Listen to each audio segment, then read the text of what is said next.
Question में relation निकालने पूछा है, mention whether compound is diastereomer और इनैंशोमर, इस टाइप का रिलेशन निकालने पूछा है।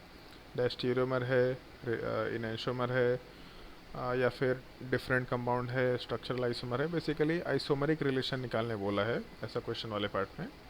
तो इस केस में जैसे इस स्ट्रक्चर्स को हम लोग अलग से मेंशन कर लेते हैं। अगर हम लोग पहले वाले पार्ट की, पहले नहीं, पहले फोर्थ वाले पार्ट का डिस्कशन कर लेते हैं। सिंपल सा स्ट्रक्चर दिख रहा है। जैसे एक चीज़ दिख रहा है कि पहला कंपाउंड ऑप्टिकली एक्टिव है, क्योंकि इसमें ना प्लेन ऑफ सिमेट्री होगा ना सेंटर ऑफ सिमेट्री होगा। दूसरा कंपाउंड भी ऑप्टिकली एक्टिव है, ना प्लेन ऑफ सिमेट्री ना सेंटर ऑफ सिमेट्री है, और दोनों एक दूसरे का मिरर इमेज है। तो अगर दो ऑप्टिकली एक्टिव कंपाउंड एक दूसरे का मिरर इमेज होंगे, मतलब दोनों के दोनों इनैंशियोमर्स हो जाएंगे।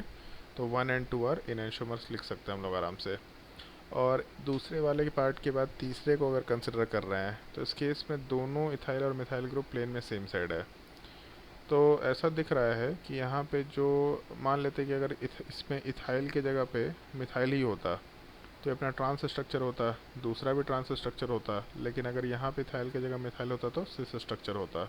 मतलब बेसिकली ज्योमेट्रिकल आइसोमर टाइप का स्ट्रक्चर निकल के आता। तो geometrical isomers are always a diastereomer.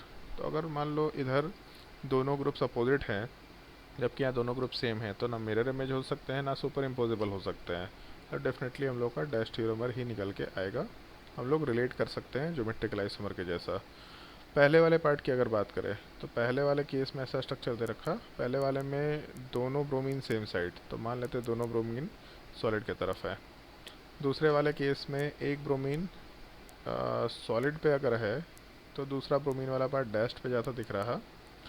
और तीसरे वाले केस में हम लोग के पास डायग्राम में इधर वाला पार्ट सॉलिड पे दे रखा और नीचे डैस्ट वाले पार्ट पे। वो क्वेश्चन नंबर 5 के जैसा ही सवाल है। जैसे ये जो स्ट्रक्चर है, ये ट्रांस टाइप का स्ट्रक्चर है, जबकि ये सिस टाइप का स्ट्रक्चर है।